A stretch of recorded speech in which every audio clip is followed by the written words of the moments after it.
Therapy Chat Podcast, episode 292. This is the Therapy Chat Podcast with Laura Reagan, LCSW-C. The information shared in this podcast is not a substitute for seeking help from a licensed mental health professional. And now, here's your host, Laura Reagan, LCSW-C.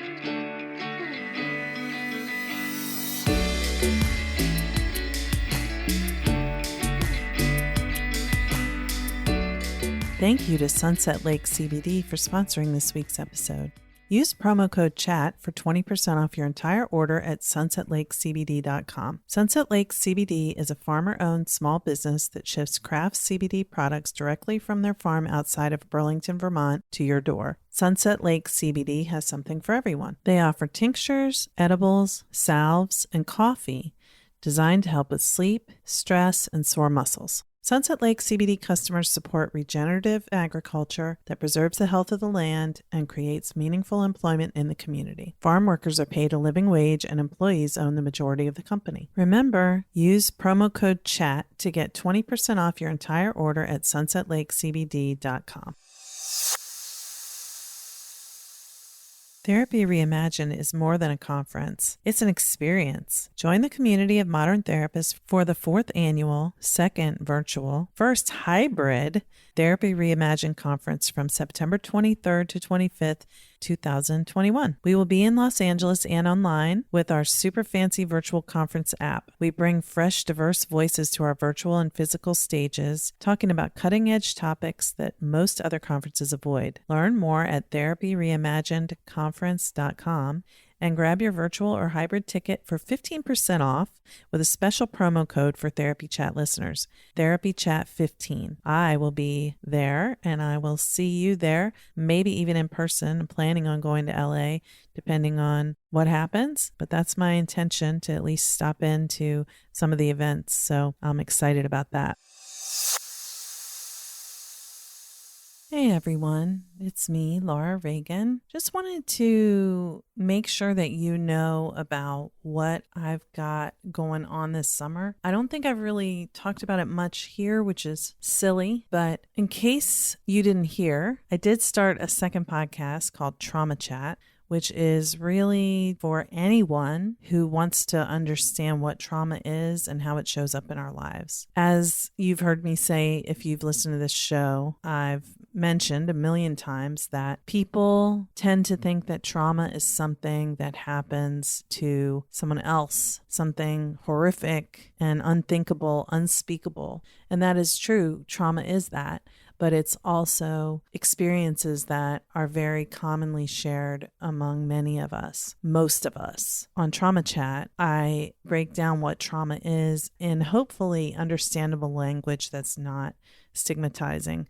I know I couldn't have possibly captured every thought there is about trauma and every aspect of trauma and how it shows up, but I hope that Trauma Chat will be helpful to people who really don't understand what trauma is and maybe wondering, do I have trauma? Or wanting to better understand what someone they care about is going through. And most importantly, how to get help if you have experienced trauma, what to look for, how to describe your experiences, or how to find the words that name what you've been through, so that you can then connect with whatever type of resource support, whether it's therapy or a podcast that you'd like to listen to learn more about it, or an article, another website. This is my hope in creating Trauma Chat. And the second part of that is the new Trauma Therapist Network community that I'm creating. It's unbelievable to say this because I've been laboring behind the scenes to bring this to you for a long time. Starting in around 2018 is when I first had the idea, and then the process of getting from there to here has been slow and with many twists and turns.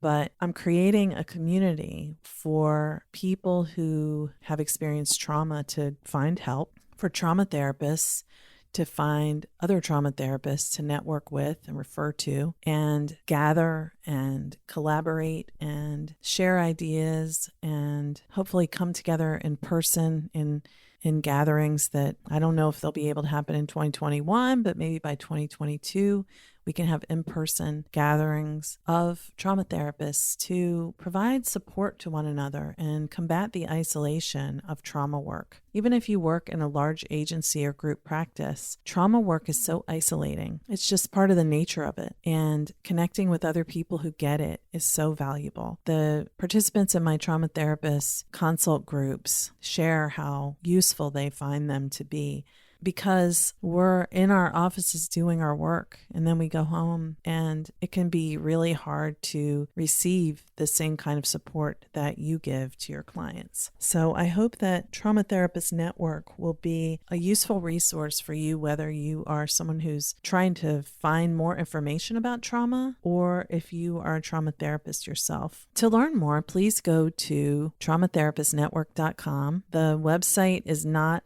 live yet as of June 28th when I'm recording this, but it will be live by August 1st if all goes well, and hopefully there may be even a soft launch before that, a beta version. So please go to traumatherapistnetwork.com, where you can find a free download and sign up to be notified as soon as it officially goes live. Whether you are a therapist or just someone who wants to learn more about trauma, there's a download there for you, different ones for each group. And I hope that this resource that I've really created from the heart will bring healing to more people. I really want people who have experienced trauma to be able to find the right kind of support. And that's why I created the Trauma Therapist Network. I hope you will join me there. Like I said, you can get more information by going to www.traumatherapistnetwork.com, where you can sign up to be notified as soon as the official website goes live, which will be in August of 2021. If you're hearing this after August 2021, go there and hopefully you will find the site and you'll see everything that it has to offer. I cannot wait. This is such a labor of love, something that I've really poured my heart into, and I'm just so excited for you to see it. Thank you so much for your support. Hi, welcome back to Therapy Chat. I'm your host, Laura Reagan. This week, I am excited to bring you a discussion that I recently had with a friend and colleague, Risa Ganel, LCMFT. Risa is a marriage and family therapist in Maryland, the owner of a group practice, and she is also an expert on relationships who does public speaking as well. And today, Risa came on to talk about how conflict is a part of relationships that makes them healthy when it's done in a healthy manner. She talks about the 6 elements of healthy conflict, and she talks about why our families of origin can make us think that conflict is not safe due to attachment experiences. So I thought this was a really interesting conversation. It's pretty much relevant to all of us and even therapeutic relationships.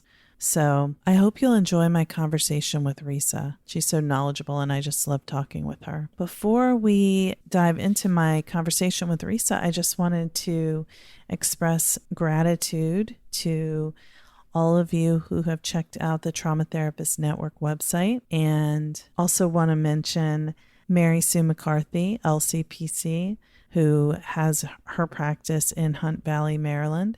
She's the newest member of the Trauma Therapist Network family. And Mary Sue is someone I've had years of relationship with through some of the consultation groups I offer.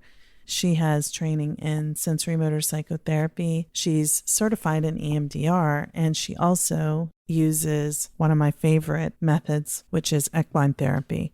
She has that available in her practice too. So I also wanted to thank Melvin Varghese of Selling the Couch podcast, who had me on his show recently, and that's going to be airing in September. So I hope you'll listen to that.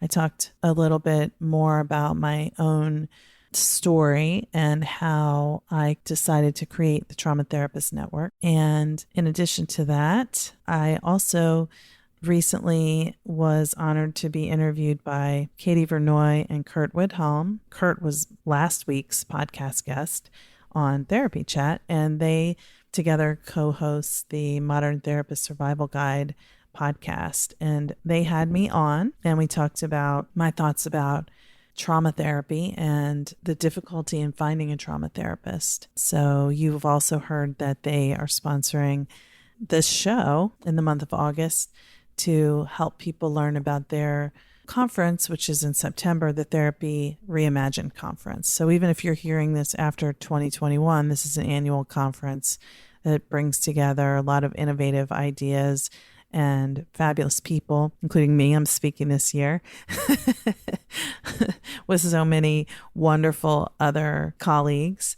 So hope you'll check that out. Last but not least, I want to congratulate my other podcast, Trauma Chat, on achieving 5,000 downloads. Trauma Chat has only been out for a couple months, so that's a really nice amount of engagement that it's receiving, and I'm so grateful for that. Certainly much better than the initial download numbers that Therapy Chat had, because I had no idea how to market it, and I think I was afraid to let people know that I had made a podcast, so I was almost hiding.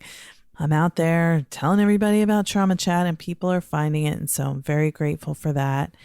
And people are saying that it's helpful, which is really cool because, you know, Trauma Therapist Network, Trauma Chat, Therapy Chat, what they're all about is my contribution to trying to basically make a difference in child trauma and trauma in general. As more people begin to identify how they've been impacted by traumatic experiences, we can really break the cycles where, you know, children are raised in families by parents who were traumatized and don't know it. And so the children don't get everything they need. And then they grow up and they have struggles and unhealthy relationships, and they don't know how to give their children what they need. And it just goes on and on and on. And we can change it. So I believe that knowledge is power. And I really want people to be able to understand that trauma is so prevalent. It affects almost everyone. And if we can understand how we're impacted by trauma, then we can work to heal from what we've been through. So thank you all for being a part of it. Whether you tell people about Therapy Chat or Trauma Chat or both, whether you tell people about Trauma Therapist Network, you are helping make a difference in this way, and I'm really grateful for you. So enough about that. Let's just dig right into my conversation with Risa Ganel. I hope you'll enjoy it. Hi, welcome back to Therapy Chat. I'm your host, Laura Reagan, and today I'm so happy to be talking with my friend and colleague, Risa Ganel, LCMFT. Risa, thank you so much for being my guest on Therapy Chat today. Thank you, Laura. It's awesome to be here. Yes, I'm so happy. And we're going to talk about a subject that I think comes up in every therapist's office and is a difficult thing for so many people, which is conflict and how conflict shows up in relationships. So before we dive into that fascinating and important subject, let's just start off by you telling our audience a little bit about who you are and what you do. Sure. So I am a marriage and family therapist with a private practice here in Maryland, in Columbia specifically. And I work primarily with couples. My practice is called Together Couples Counseling. And I've been in practice for 30 years. I can't believe I'm actually saying that number. It's really hard to believe. I can't believe that either. And, you know, a lot of times people ask me, well, how did you get into becoming a therapist? And I have to say that my story is kind of the typical story of therapists, which often is, well, all my friends when I was growing up would come to me for advice. And that certainly was true for me all through middle school and high school. And one of the things that I recall really standing out when I was a kid was I went to sleepaway camp. And out of a bunk of 12 girls, my parents were the only ones who were still married. And I remember writing home to my parents an impassioned letter about this fact because I was just so shocked by it. And I think that stuck with me, that experience, as I went on to study psychology. And while studying psychology, I felt like, wait a minute, something's missing here. Why are we only talking about individuals and abnormal psych and all the things that are wrong with people? There was a huge element missing for me. And at some point, I don't even remember how, I was introduced to the field of marriage and family therapy. And I said, that's it. We live in families. We don't grow up on our own. We live in family units. And it was that really had me move towards wanting to work within family systems and become a marriage and family therapist, as opposed to all the other disciplines available at the time of, social work, psychology, and so on. Yeah, I wanted to be a marriage and family therapist when I started out, but there wasn't a program in my state. So I ended up, I moved here to Maryland and did social work. There was a program in Maryland, but I didn't know that at the time. So it was small. Small. I already had a plan for social work, and that was what I was going to do. Yeah. So I got my degree here in Maryland, as you mentioned, in College Park in marriage and family therapy, and have been practicing ever since in a variety of settings.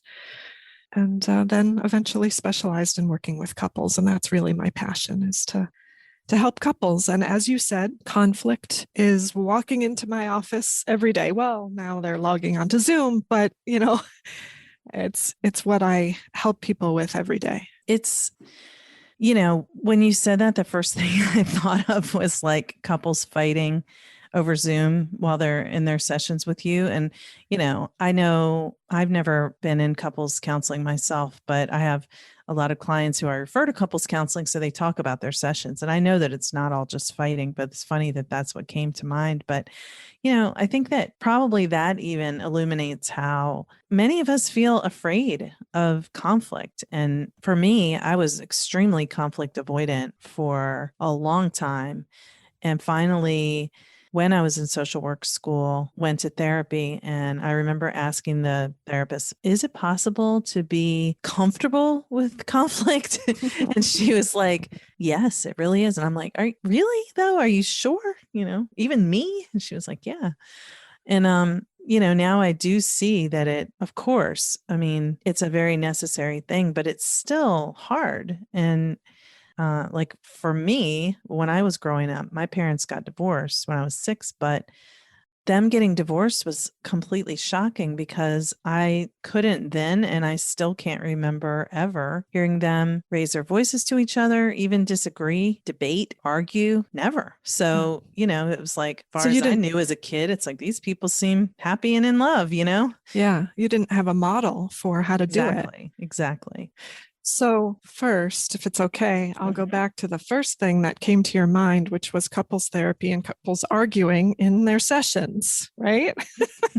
Not to make couples therapy sound bad or anything. I will say that if that's what's going on in their therapy sessions, there's a problem. I don't allow that to happen in my therapy sessions.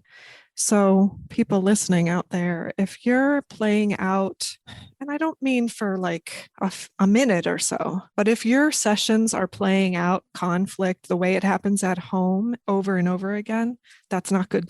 That's not good couples therapy. I say to my clients sometimes, I don't want you to do in here, meaning in my office or in my session or sessions, what you do at home. You don't need me for that. You don't need to pay me for that. This needs to go differently. You can do that by yourself. Yeah. It needs to be different in here. And so I have some rules in my sessions, right? You talk to me, not to each other. That helps. Sometimes I might direct them to talk to each other, but that's later on down the road.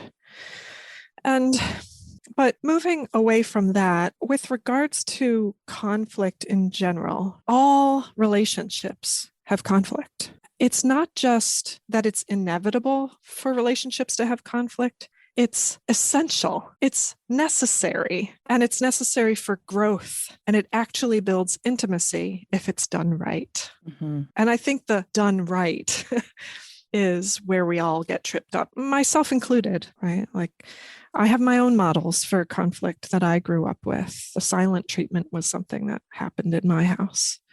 Right.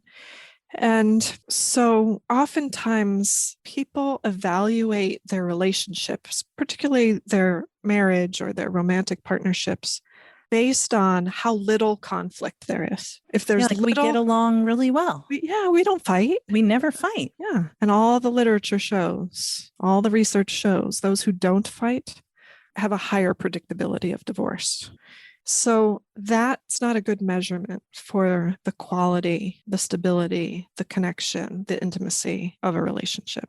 I was saying before that conflict is essential and necessary.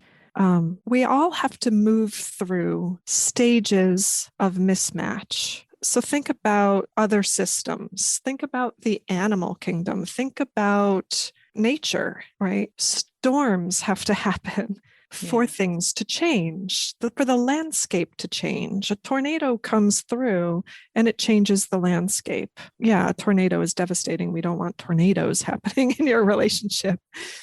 But I frame it in that way because that's a system, an ecological system.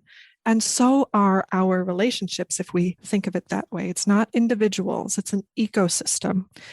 And what one does affects the other. Conflict allows there to be messiness, growth, evolution to occur. Okay. Am I making sense here? Mm-hmm. Though the messiness part makes me curious, but you can keep going. Yeah. We'll see what comes. Okay. So there's a really great, you can actually see it on YouTube. There's a really interesting video of an infant interacting with her mother. It's by Ed Tronick, and it's called the Still Face Experiment. You've seen it before. Oh, yeah. Right? I hate that thing, but it's important. It's important. It upsets a lot of people. It's funny. I don't find it upsetting. I find it actually just fascinating. I think it has to do with early years attachments. Yeah. Exactly. So it's a little hard to describe, but it shows a mother-daughter interaction. That's the child in this video, I think, is maybe a year old. And it shows how they fall out of sync. The mom holds her face still instead of smiling and laughing and giggling. She just holds her face still. And what we see is the baby's reaction to mom doing this. They're out of sync. There's disconnection there. The baby's trying to engage her. Mom's not responding. And it really shows how, even from infancy, even younger than 1 year old, every relationship goes through periods of harmony where they're laughing and giggling and playing, and the baby's able to get mom to do what she wants her to do, to disharmony, where now mom's not responding. Baby gets distressed, arches her back, starts to cry, starts to point. And then mom comes back in to engage with the baby, and that repairs things for the baby, and they're back in harmony. Baby gets her needs met, right? Baby needed mom to engage. Well, think about how many times, for anyone out there who has children or remembering when you were a child yourself, there's many moments where we fall into those moments of being out of sync with whoever we're with. And this is kind of a really amazing thing, which hopefully will be a relief to hear, which is on average, 70% of our interactions in relationships are out of sync. And I say that should be a relief to hear, because when that level of mismatch or conflict is occurring, it's normal. Yeah. It's not abnormal. That. Yeah, that's good to know. What's abnormal is if it's far lower or far higher. Look, we do have to take into account too much conflict as well as too little. Too much conflict and how that conflict plays out is unproductive and unhealthy. Too little conflict, the avoidance of conflict, is also unhealthy. So what we want to be able to do is manage successfully those periods of harmony, disharmony, repair, and then back to harmony. But people get stuck, relationships really get stuck in falling into disharmony and then moving into this like pseudo fake repair. It seems like harmony again, but it's not really. Nothing's been addressed. Nothing's been negotiated. Nothing's been resolved. I mean, a lot of conflict doesn't get resolved. It gets managed. instead, which is a healthy thing for it to be managed. It's going to come up again. It's okay that it comes up again. We're going to manage it over time. What we put in place might work for a while. A solution, a compromise might work for a while until it doesn't, and then we have to renegotiate. So I think that pseudo repair thing really resonated because it's like being angry at each other and then saying, I don't want to be angry anymore. I forgive you. I'm sorry. You're sorry. You forgive me, and then it's never really been addressed. It's not like we talk about, I was hurt when you said this and et cetera. I mean, I don't know. I'll wait to hear what your recommendations are about the best ways. I know I'm sure I have a lot I can learn here that will be helpful for me too, but that pseudo repair, it's like, oh, I thought everything was fine. That was a couple days ago. Yeah. We talked about it is like saying sorry and saying you forgive each other, but not. Yeah. It's not really addressing what was the hurt? Where did it go wrong? How can we address this going forward to do it differently in the future? Yeah. What do we need to put in place? What can I commit to? What can you commit to? Yeah, that's a lot different. It's very different. And it takes skill. It takes skill. And most of us are not taught these skills. We download the template for how to be from the families we grew up in. And how to be includes how to manage upsets, how to respond when we're upset, how to deal with anger. And oftentimes those are not the healthiest templates for strengthening relationships or having the intimacy in our relationships that we want. And what is intimacy? I define it as the intersection between truth and love. Okay. Truth and love. Yeah. That in an intimate relationship, you can really love somebody and speak the truth. This hurt, that's not okay with me, so on and so forth. And still remain connected. You can protect yourself and remain connected. That's intimacy, where the boundaries are appropriate, where you can, as I said, be protected and connected. Protecting yourself doesn't have to mean disconnection. Yeah. Trust is coming to mind here for me. Which is why repair as part of the process of dealing with conflict is so important, because it builds trust. When there is no repair, it degrades trust. Yeah. That makes sense. And, I keep thinking about how for most people I work with, they have childhood trauma and how trust can be so difficult when you have trauma. So, and the wounds of attachment disruption that were never repaired are all there, and so when a conflict comes up, it's easy to, just follow that template and say, oh, this means this is happening. They don't love me. I can't trust them. They're going to leave me, whatever it is. Yeah. Yeah.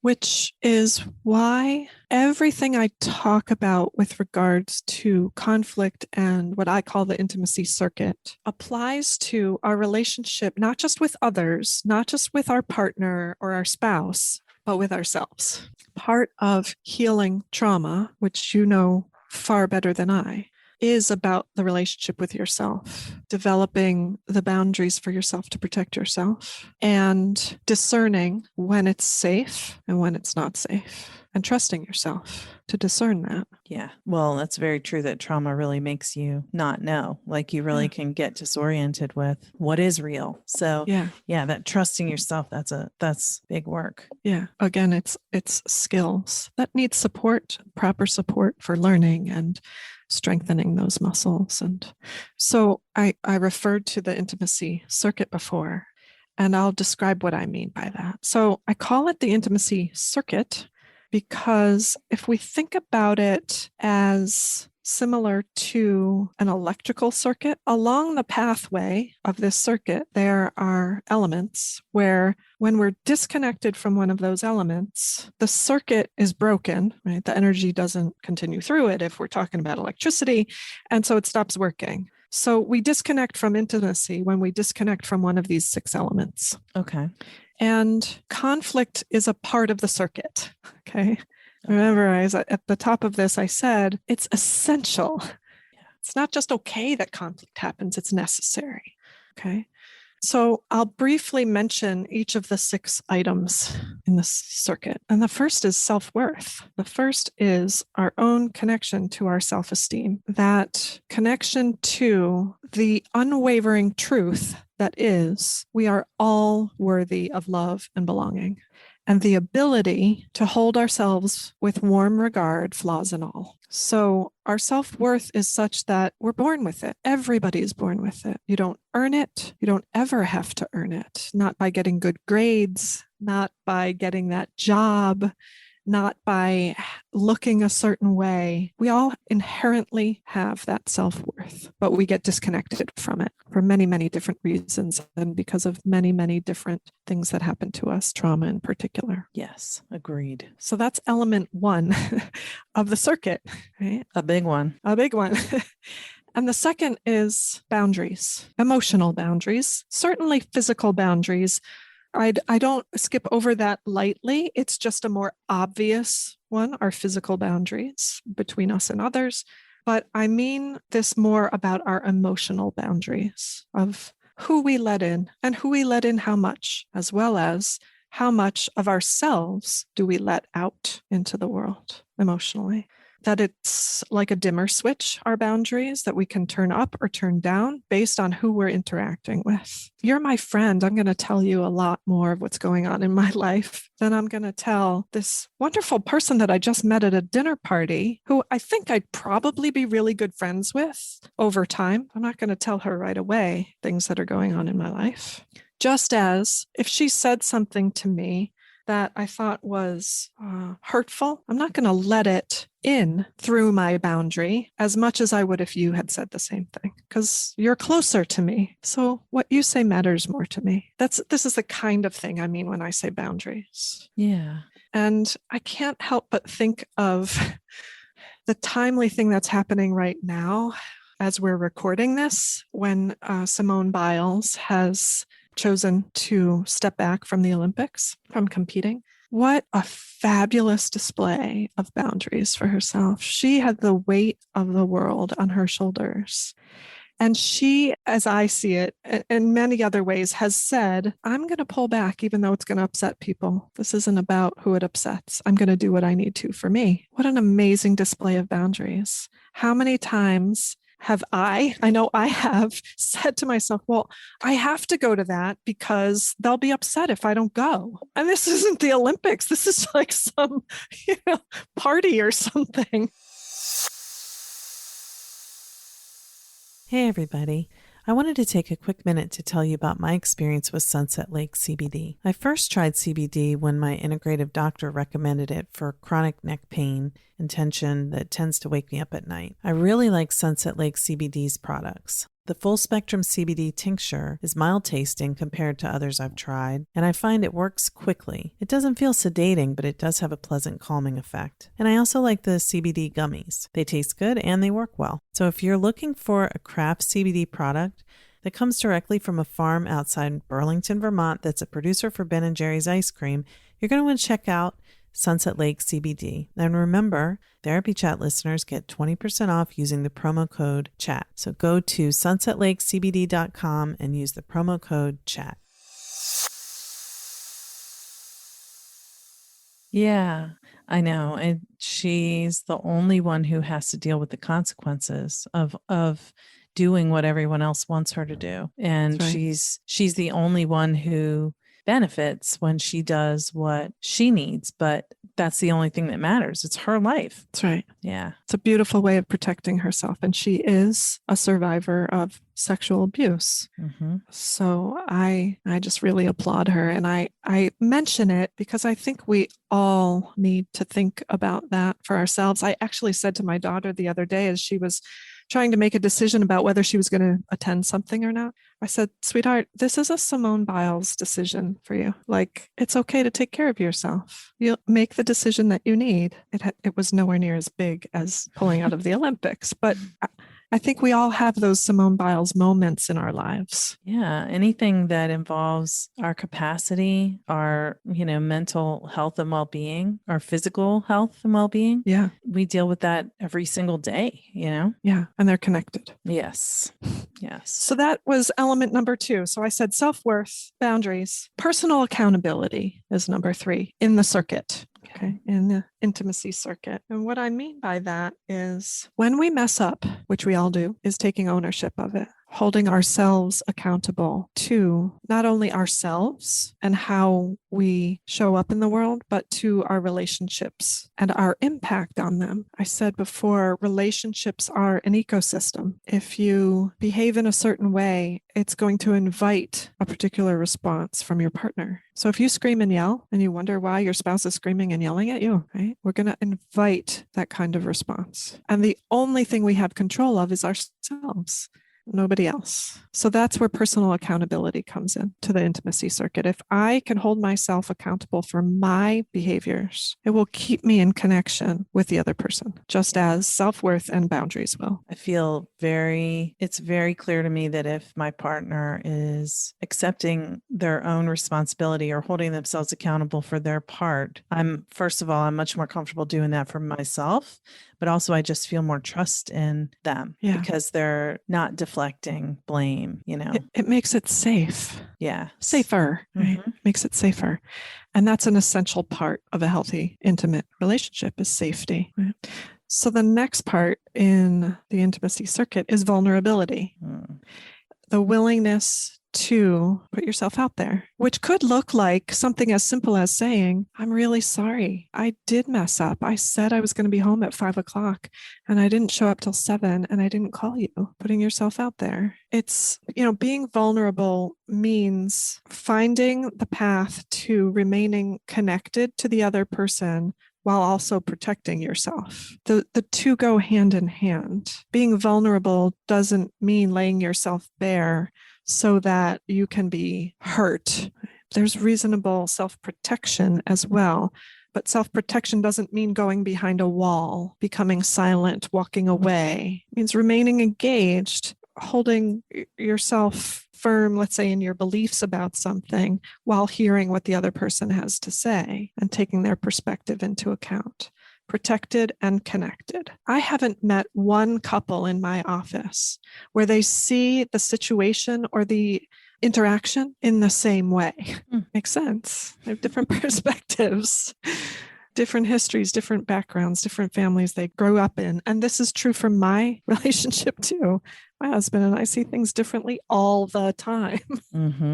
But I need to be able to put my perspective out there, even though it's going to differ from his, and protect myself while remaining connected to him by knowing that his different perspective is not a threat to me. I can still engage with him. He can have a different belief about something. How we behave around that is what matters. Okay. So the part about protection is the sort of not losing yourself in their perspective. Not losing yourself in their perspective, right? That would be one. If we look at boundaries as a continuum, losing yourself in their perspective would be boundaryless, right? You'd swing to the side of, well, I have to see it their way. I don't maintain my opinion, my beliefs, my thoughts. I have to morph myself into how the other sees things. And if we swing to the other end of the pendulum of boundaries along the continuum, we're walled off. I don't take in anyone else's perspective. My way of seeing things is the only way of seeing things, if I even let you know how I think, because I may be walled in where I don't let out what I think. Okay? Those two ends of the spectrum are not healthy places to be. We want to be in the middle. And that's how we stay protected emotionally. Okay. I wanted to be sure I knew really what you meant when you were saying protected. Connected and connected. Protected. Yeah. So self-worth, boundaries, personal accountability, vulnerability. And the fifth would be empathy as part of the circuit, which is, as we all tend to know it, the ability to put yourself in someone else's shoes, to understand their perspective, understand what they're feeling, even when you experience it differently. There's other elements of empathy. I'm not going to go into all the details, but there are different forms of empathy. And it's actually a skill that can be learned. Empathy is. It feels like it's like partly, when you're in conflict with your partner, like giving them the benefit of the doubt or assuming, them to be like not a bad person. I don't know. That might not really fall into the way you're using empathy here, but it's like I can see their perspective, even if it's not the same as mine. So I can listen to what they're saying and not just be like, what are you talking about? How could you possibly think that? Or things like that. Yeah. Is that what you're talking about there? It's certainly an element of it, for sure. For there to be room in our minds of how the other person is different from us. And empathy allows you the space to be able to do that. Okay. And then the sixth element of the intimacy circuit is connection. And when I speak of connection under the guise of conflict as well, right? It's the ability to learn to make repairs, to actually get back into genuine harmony and not just gloss over, not just say, I'm sorry, but to actually repair the break in connection that has happened and that inevitably happens and is part of being in a close, intimate relationship. And all of these elements are essential for having an intimate relationship and often need support and help to learn how to do it well. And it's a lifelong kind of endeavor. It's a practice, much like meditation. That it's not like you just get good at it and you're done with it. You practice every day in a different way, right? With whatever comes up, right? So like tomorrow for my practice, if I wanted to criticize my husband and see if we could get something stirred up. Well, how do people practice it? It's not like that, I'm sure. So the next time you find yourself in a situation where there's clearly disharmony, right? One of the things I encourage people to ask themselves is, what part of me is speaking right now? Is it the wise connector, right, part of me, the one that wants to be connected? Or is it the adaptive, reactive part of me, sort of the primitive, reactive part of me, where you feel that what we call whoosh, all of a sudden that sort of comes over you. And the next thing you know, you're saying all these ugly things, or you're storming off, or you're, giving the silent treatment, or you're slamming doors. That's the reactive part of us. We all have it. It's normal. It's supposed to be there. It serves a purpose. And we need to practice shifting from that reactive part of ourselves into the wise, connected, flexible, calmer part of our brains. That's one way of practicing. What part of me is speaking to my partner right now? And the personal accountability piece of that is looking at yourself. Not looking at him and saying, he's being reactive. It's his fault. No. What are you doing right now? That's personal accountability. He's responsible for his side of the street. You're responsible for yours. And if you bring your wise connector to the conversation, it's going to go a lot better, even if he's not in that same space. I'm saying he, because I'm thinking of my husband and your husband, but obviously it could be she or they or them. So I love that. Just that what part of me is speaking right now is so good. So I share this with you to say that I hope it is helpful to know that conflict is essential. Learn to do it better, and we can all have more intimate, connected relationships. That's beautiful. And do you feel that this is really work that people can do only in couples therapy, or what do you think? No, I think it's something that we can all do on an individual basis as well, with with an individual therapist, if that's, the route that you take. It is helpful for that person to have a systemic view, right, of relationships, and to know that even when there's one person in the room that they're working with, that they're actually working with a part of a system. Yeah. And, therapy is not the only way to work on this, but just to learn more about it. I send out an audio email for those who are interested in more information or remaining connected to me in some way. It's just information. I'm not selling anything.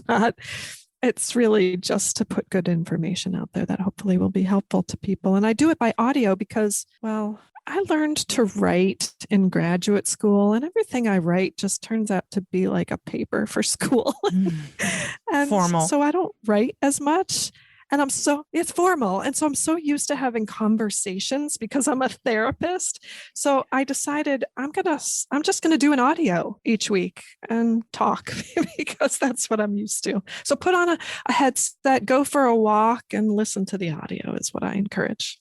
If people go to your website, that you have a free download too. Yeah, the best way to get that download is actually to go to this link, which is a bit.ly link. So B as in boy, IT as in Tom, .ly/power of conflict.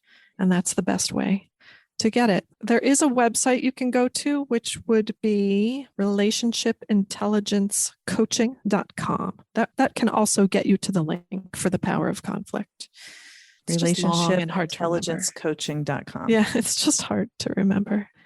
All right. Well, good. I'll put both links in the show notes for the episode so people can easily find it. And Risa, thank you so much for being my guest today. I loved our conversation and definitely learned a few things. Probably talk to you about these things next time we go on a walk or something. Yeah, that would be great. I'd look forward to our next walk down the trail. Yeah, me too. Well, I just really thank you again for being my guest today. Thank you so much for having me. Thank you to Sunset Lake CBD for sponsoring this week's episode.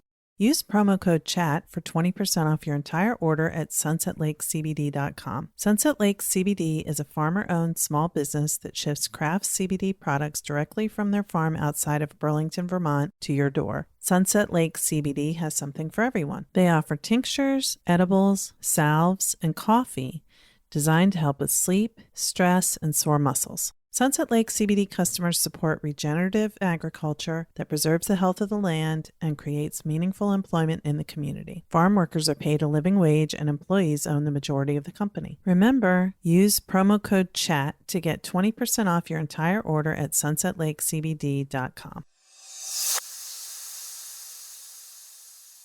The Therapy Reimagined conference is going hybrid this year, meaning you can join us virtually or in person in Los Angeles for 3 days of learning and connection. With headliners like Dr. Bandy X. Lee and Dr. Jamie Marich, you know that we're exploring topics that don't find their way onto typical conference stages. Grab a virtual conference ticket or join our small but mighty group of modern therapists in Los Angeles September 23rd through 25th at the Sheraton Universal. We're keeping the live audience small, so don't wait if you want to be in the room. Learn more about what we plan for this year at therapyreimaginedconference.com and make sure to use Therapy Chat 15 at checkout for 15% off your virtual or hybrid conference ticket. No matter how you participate in Therapy Reimagined, it's going to be an event to remember. And I hope to see you there. Like I said, either I'll definitely be there virtually because I have a presentation to give, and I intend to be there in LA at least for some of the events. So make sure to use that discount code.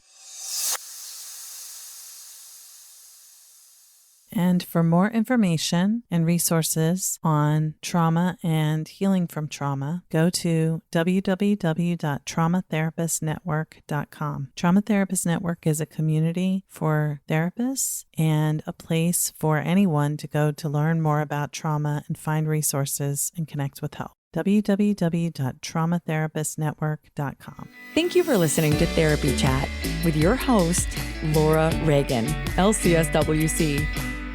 For more information, please visit therapychatpodcast.com.